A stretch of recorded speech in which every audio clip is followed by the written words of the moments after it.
నమస్తే, నా పేరు తేజస్విని. బీసీఎన్ న్యూస్ కి స్వాగతం. ముందుగా ముఖ్యాంశాలు.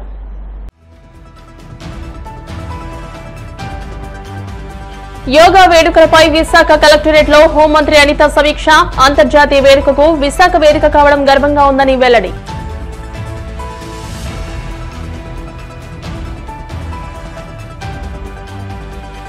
కడపలో తెలుగుదేశం పార్టీ నిర్వహించబోయేది మహానాడు కాదు, దగానాడు. విమర్శలు గుప్పించిన మాజీ మంత్రి పేర్ని నాని.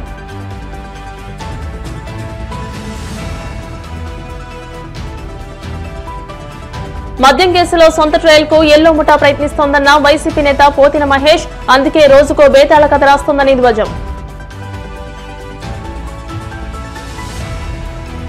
సిస్టర్ స్ట్రోక్ తో కేటీఆర్ చిన్న మెదడు దెబ్బతిన్నదన్న మంత్రి సీతక్క. రాహుల్, రేవంత్లపై విమర్శలు మానుకోవాలని హితవు. అంతర్జాతీయ యోగా దినోత్సవ వేడుకలకు విశాఖ వేదిక కావడం మనందరికీ గర్వకారణమని హోంమంత్రి బంగళపూడి అనిత అన్నారు. యోగా వేడుకలపై కలెక్టరేట్ లో సమీక్ష నిర్వహించిన అనంతరం ఆమె మీడియాతో మాట్లాడుతూ ప్రతి ఒక్కరూ ఇది తమ కార్యక్రమంగా భావించాలని కోరారు. ఇన్ఛార్జ్ మంత్రి డోలా శ్రీ బాలవీరాంజనేయ స్వామి మాట్లాడుతూ విశాఖ నగరం అంతర్జాతీయ రికార్డులో నమోదయ్యేందుకు ప్రతి ఒక్కరూ కృషి చేయాలని అన్నారు. చేసుకున్న అదృష్టం కింద భావించాలి. ఎందుకంటే జూన్ 21వ తేదీన అంతర్జాతీయ యోగా దినోత్సవం సందర్భంగా సాక్షాత్తు మన ప్రియతమ నాయకులు, మన ప్రియతమ ప్రధానమంత్రి నరేంద్ర మోడీ గారు విశాఖపట్నం సముద్ర తీరాన ప్రజలందరి భాగస్వామ్యంతో యోగా చేయడానికి ఇక్కడికి రావటం నిజంగా మనందరూ అదృష్టం కింద భావించాలి. విశాఖపట్నం చేసుకున్న ఒక అదృష్టం కింద భావించాలి. ఎందుకంటే ఈరోజు ప్రపంచవ్యాప్తంగా ఉన్న 175 దేశాలు కూడా ఈరోజు జూన్ 21న విశాఖపట్నం వైపు చూసే పరిస్థితి కనిపిస్తూ ఉంది. ఎందుకనంటే ఈరోజు అక్కడ ఇంతకుముందు మనకి సూరత్లోనే 1.53 వరకు ఆ లాక్ వరకు ఒక ఈవెంట్ చేశారు, యోగా ఈవెంట్ చేశారు, మ్యాథ్స్ యోగా ఈవెంట్ చేశారు. అందులోని పిఎం గారు పార్టిసిపేట్ చేయలేదు.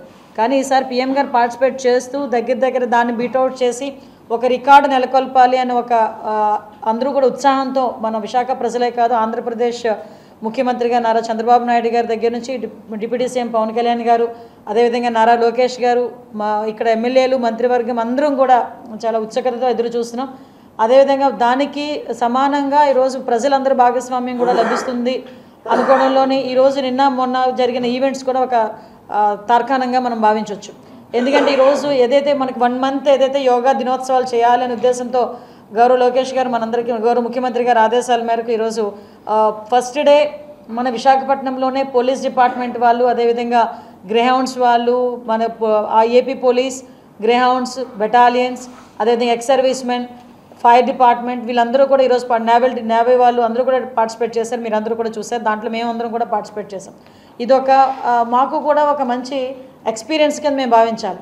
ఇలాగే ప్రతి డిస్ట్రిక్ట్ హెడ్ క్వార్టర్లోని కూడా ఈ నెల రోజుల పాటు కంపల్సరీగా ఒక్కొక్క ఈవెంట్ జరుగుతుంది. వీటితో పాటు సీనియర్ సిటిజన్స్, పిల్లలు, వికలాంగులు వీళ్ళు కూడా పర్టికులర్గా ఒక్కొక్క జిల్లాలో చేస్తారు. వీళ్ళందరికీ కూడా 3-4 డేస్ ట్రైనింగ్ కూడా ఇవ్వడానికి యోగా టీచర్స్ కూడా సిద్ధంగా ఉన్నారు. ఈరోజు జూన్ 21 జరిగే యోగా దినోత్సవంలో ఏదో తూతు మంత్రంగా జనాలు వచ్చారు కూర్చుంటారు అనేది కాకుండా వాళ్ళందరూ కూడా యోగాలో పార్టిసిపేట్ చేసే విధంగా ముందుగానే వాళ్ళందరికీ ట్రైనింగ్ ఇవ్వడానికి ట్రైనీస్ని కూడా డిపార్ట్మెంట్ వైజ్గా అక్కడికి పంపించే ఏర్పాటు కూడా మన గౌరవ కలెక్టర్ గారు కూడా చేయడం జరుగుతుంది. దగ్గర 1000 మంది పైగా ట్రైనర్స్ని కూడా ఈరోజు ఏర్పాటు చేసుకోవడం, వాళ్ళందరినీ కూడా పంపించే ఏర్పాటు కూడా చేస్తున్నాం. సో ఒక మ్యాసివ్ ప్రోగ్రాంలో, ఒక వరల్డ్ రికార్డ్ సాధించబోయే ఒక ప్రోగ్రాంలో విశాఖ ప్రజలు, చుట్టుపక్కల జిల్లాల ప్రజలందరూ కూడా భాగస్వాములు అవ్వటం మనందరం కూడా ఒక అదృష్టం కింద భావించాలి, ఒక ప్రైడ్ కింద భావించాలి. మీరందరూ కూడా దీనికి సపోర్ట్ చేస్తారని, ముఖ్యంగా ఏదైతే గౌరవ చంద్రబాబు నాయుడు గారి తాలూకా healthy wealthy Andhra Pradesh, happy Andhra Pradesh దానికి బేసే యోగాని తీసుకొని ఈరోజు ప్రమోట్ చేస్తున్నాం. దీనికి మీరందరూ కూడా సపోర్ట్ చేయాలని మనస్ఫూర్తిగా కోరుకుంటున్నాం. విశాఖపట్నం వేదికగా మనం కొత్త రికార్డు సృష్టించాలనే స్థలంతో మనందరం కూడా ఈ కార్యక్రమాన్ని పార్టిసిపేట్ చేస్తున్నాం. మొన్న 21వ తేదీ నుంచి ఒక నెల పాటు యోగా మాసాన్ని నిర్వహించుకుంటా ఉన్నాం. అందులో భాగంగానే వాళ్ళ ఉదయం పోలీస్ శాఖ నుంచి రిటైర్డ్ ఆర్మీ ఎంప్లాయీస్తో కలిపి హోమ్ మినిస్టర్ గారు, నేను, జిల్లా కలెక్టర్ గారు, యంత్రాంగం, మా శాసనసభ్యులు, శాసనమండలి సభ్యులు అందరం కూడా పార్టిసిపేట్ చేయడం జరిగింది. ఒక్కొక్క రోజు ఒక్కొక్క జిల్లాలో పెద్ద సంఖ్యలో ఒక్కొక్క విభాగం నుంచి ఈ విధంగా యోగా కార్యక్రమాలు రాష్ట్ర వ్యాప్తంగా చేసుకుంటున్నాం. రాష్ట్ర వ్యాప్తంగా 2 కోట్ల మందితో ఈ యోగా కార్యక్రమాలు రేపు 21వ తేదీన యోగా డేలో పార్టిసిపేషన్ చేయాలనుకుంటున్నాం. దానిలో భాగంగా ఇప్పుడు జిల్లా కలెక్టర్ గారు, అదేవిధంగా హోమ్ మినిస్టర్ గారు, నేను, మిగిలినటువంటి శాసనమండలి సభ్యులు అన్ని విభాగాలతోటి ఒక సమీక్ష కూడా తీసుకోవడం జరిగింది. అదేవిధంగా పరిశ్రమల్లో ఉన్నటువంటి వాళ్ళతో కూడా మాట్లాడడం జరిగింది. విశాఖపట్నం అనేది అంతర్జాతీయ యోగా దినోత్సవంలో జరిగేటువంటి ఒక చారిత్రాత్మక ఘట్టం, ఒక ప్రతిష్టాత్మకమైనటువంటి ఘట్టంలో మనందరం కూడా భాగస్వాములు కావాలని చెప్పేసి కోరుతున్నాం. మీ అందరూ కూడా మీ కుటుంబ సభ్యులతో సహా యోగాలో పార్టిసిపేట్ చెప్పి నేను మీడియా వారిని కూడా నేను రిక్వెస్ట్ చేస్తూ ఉన్నాను. కడపలో తెలుగుదేశం పార్టీ నిర్వహించబోయేది దగానాడుగా చరిత్రలో నిలిచిపోతుందని మాజీ మంత్రి పేర్ని నాని మండిపడ్డారు. తాడేపల్లి వైసీపీ కేంద్ర కార్యాలయంలో ఆయన మీడియాతో మాట్లాడుతూ ఏడాది కాలంగా చంద్రబాబు తన పాలనా కాలంలో ప్రజలకు ఏం చేశామో చెప్పుకోలేని స్థితిలో ఉన్నారని అన్నారు. జిల్లాల్లో జరుగుతున్న తెలుగుదేశం మినీ మహానాడులు దీనికి అద్దం పడుతున్నాయని, ఎమ్మెల్యేలు నాయకుల ఆక్రోశ మినీ మహానాడులుగా మారిపోయాయని గుర్తు చేశారు. మొత్తంగా ఆంధ్రప్రదేశ్ అభివృద్ది సంక్షేమానికి దూరమై కస్టోడియల్ టార్చర్ కు కేరఫ్గా మారిపోయిందని అన్నారు. ఎటువంటి కనీసాధారాలు లేకుండానే కేవలం రాజకీయంగా దెబ్బతీయాలని కక్ష సాధింపుల్లో భాగంగానే వైఎస్ జగన్ పై లిక్కర్ స్కామ్ అంటూ నిందలు మోపుతున్నారని ధ్వజమెత్తారు. పెద్ద దగానాడు జరగబోతోంది. ఎవరికి మహానాడు అది? ఈ రాష్ట్ర ప్రజలకైతే మాత్రం 100% అది దగానాడు మాత్రమే.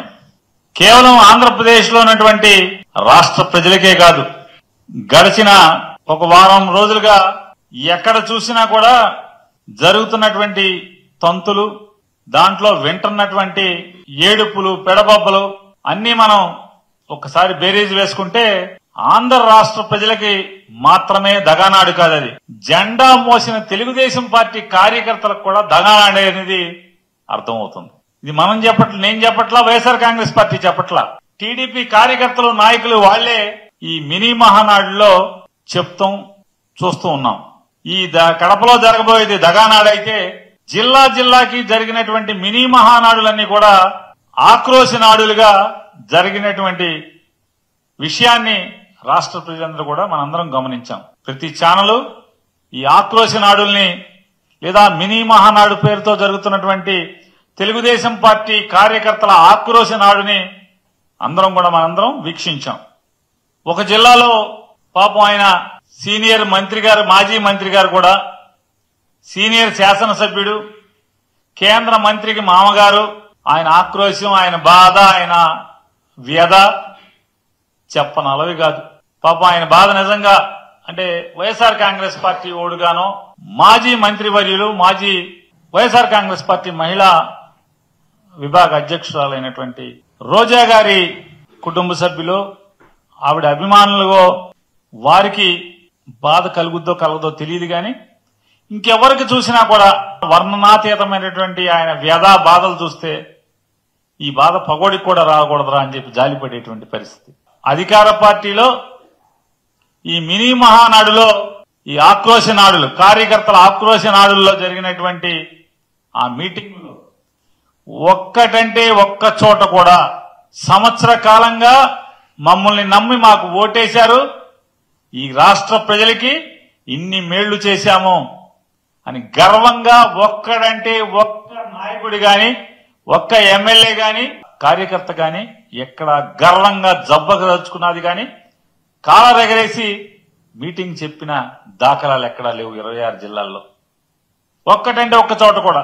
లేదా ఈ ఆంధ్ర రాష్ట్రానికి 40 ఏళ్ల ఇండస్ట్రీ, 15-20 ఏళ్ల ఆవేశం స్టారు లేదా రెడ్ బుక్ స్టారు, వీళ్ళందరూ కలిసి, వీళ్ళ ముగ్గురు కలిసి, లేదా వీళ్ళందరూ మా అందరికీ పెద్ద బాస్ అని చెప్పుకుంటున్న మోడీ గారు గాని, వీళ్ళందరూ కలిసి రాష్ట్రానికి ఏమన్నా ఓడబడిచింది అంటే ఒక్కటి కూడా ఈ సంవత్సర కాలంలో ఈ జిల్లాకి ఇది పొడిచామని చెప్పని ఎక్కడ ఒక్కళ్ళు కూడా గర్వంగా చెప్పుకున్నటువంటి సంఘటన లేదు. అంటే రాష్ట్రానికి చేయలేదు, లేదా ఏ ఊరికి చేయలేదు, ప్రజలకి చేయలేదు. ఇక ఆయన ఈ ఎమ్మెల్యేల బాధలు చెప్పుకుంటా ఏ మొహం పెట్టుకుని మేము జనాల్లోకి వెళ్ళాలి? పనులు అడుగుతున్నారు, పనులు చేయడానికి డబ్బులు ఎవరు, నిధులు ఎవరు? సిగ్గేస్తుంది. మీరు గనక ఇక డబ్బులు ఇవ్వం, మీకు నిధులు ఇవ్వమని కనుక చెప్పేసేయండి, మాకు ఓటేసి దగాపడ్డారు, మీరు నన్ను మన్నించండి అని చెప్పి మేము ఓళ్లెంపడి తిరుగుతాం జనాల దగ్గరికి అని చెప్పని, ఇదే ఏకైక మార్గం అని చెప్పని అధికార పార్టీ ఎమ్మెల్యేలే వాళ్ళ పార్టీల మినీ మహానాడుల్లో ఆక్రోశించారంటే ఈ ప్రభుత్వం విఫలమైనట్ట. వీళ్లు రేపు కడపలో 27, 28, 29 తారీఖుల్లో జరిగేటువంటి అది మహానాడ, లేదా నేను చెప్పినట్టు దగానాడా? అంటే రాష్ట్రానికి 1 సంవత్సర కాలంలో ప్రభుత్వం నడిపి ఈ రాష్ట్ర ప్రజలకు చేసింది శూన్యం, ఈ రాష్ట్రానికి చేసింది శూన్యం. ఆఖరికి జెండా మోసి మీ మాటలు నమ్మి కేసులు కట్టించుకుని జైళ్లకు వెళ్ళొచ్చిన వాళ్ళకు కూడా తిరుక్షవరం. ఇవాళ ఈ రాష్ట్రంలో ఉన్న పరిస్థితుల్ని ఈ మినీ మహానాడుల ద్వారా తెలుగుదేశం పార్టీ నాయకులు, కార్యకర్తలు, శాసనసభ్యులు ఆక్రోశ నాడుల్లో వెళ్లగక్కినటువంటి బాధాతప్త హృదయాలతో కన్నీరు మున్నీరైనటువంటి సంఘటనలు ఈ రాష్ట్ర ప్రజలందరూ కూడా అనేక మాధ్యమాల ద్వారా మనందరం కూడా లిక్కర్ స్కామ్ అంటూ కూటమి ప్రభుత్వం చేస్తున్న కుట్రల్లో ఎల్లో మీడియా ముఠా సొంత ట్రయల్స్ కోసం ప్రయత్నిస్తోందని, ఆ విధంగా వ్యవస్థను ప్రభావితం చేయాలని చూస్తుందని వైసీపీ నేత పోతిన వెంకట మహేష్ స్పష్టం చేశారు. అందుకే ఎల్లో ముఠా రోజుకో బేతాళ కథ రాస్తోందని అన్నారు. తాడేపల్లిలోని పార్టీ కేంద్ర కార్యాలయంలో మీడియాతో మాట్లాడుతూ సజ్జల రామకృష్ణారెడ్డి పైన ఎల్లో ముఠా దారుణంగా కుట్ర చేస్తుందని ఆరోపించారు.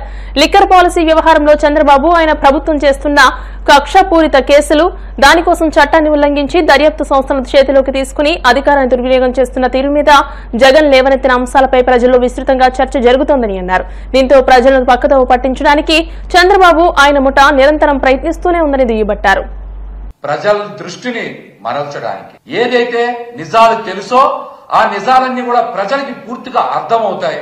జగన్మోహన్ రెడ్డి గారు లేవనెత్తిన అంశాల ద్వారాని చంద్రబాబు నాయుడు గారి ముఠా అర్థం చేసుకొని ప్రజల నుంచి దృష్టిని మరల్చడానికి, ఆ నిజాలని ప్రజలకు నుంచి కొత్త కొత్త అబద్దాలతో వారందరినీ కూడా దృష్టి మరల్చడానికి నిత్యం చంద్రబాబు నాయుడు గారి ముఠా ప్రయత్నం చేస్తూనే